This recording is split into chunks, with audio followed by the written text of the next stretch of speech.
ভালো লাগছে আর সেলিব্রেশন বলা যেতে পারে আজকে। পরশুদিন ছবি রিলিজ, 9 মে ছবি রিলিজ, অলরেডি সবার গানটা ভালো লেগেছে, মানে ছবির ট্রেলার খুব ভালো লেগেছে, আমাদের পজিটিভ, সবকিছু পজিটিভ লাগছে।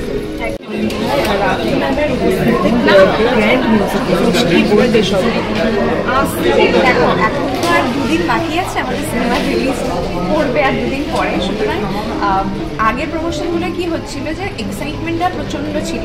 এই প্রমোশনটায় আমি আস্তে আস্তে বুঝতে পারছিলাম যে এখন টেনশন এবং এক্সাইটমেন্ট দুটো একসাথে কাজ করছে।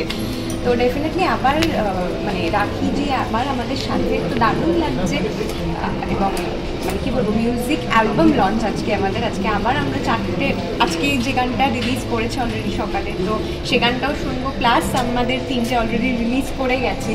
তো সব মিলিয়ে ভীষণ আনন্দ হচ্ছে, আর আমি মানে জাস্ট ওয়েট করছি যে 9th কবে আসবে আর সবাই সিনেমাটা দেখবে, আমিও দেখবো ডেফিনেটলি। এবং এটা ছাড়াও আমরা এর আগে যে কথা গান লঞ্চ করেছি তোমাদের সবাইকে পারফরমেন্স করতে পারি, তার থেকে ভালো মনে পারফরমেন্স আছে কিছু? দেখো, ক্রমশ প্রকাশ্য, সেটা এখনই আমি ডিসক্লোজ করবো না, তবে ডেফিনেটলি আমরা প্রথম গান যেটা রিলিজ করেছিল বসন্ত ডেকেছে আমাকে, তো সেখান থেকেই আমাদের পারফরমেন্স ছিল। আশা করছি আজকেও অনেক চমক থাকবে। রাজলক্ষ্মীর পক্ষ থেকে সকলকে জানাই শুভ নববর্ষের প্রীতি ও শুভেচ্ছা। উৎসবে উপহারে নিত্য প্রয়োজনে শাড়ি ও রেডিমেড পোশাকের একমাত্র ঠিকানা রাজলক্ষ্মী, হিন্দ মোটর স্টেশনের নিকটে।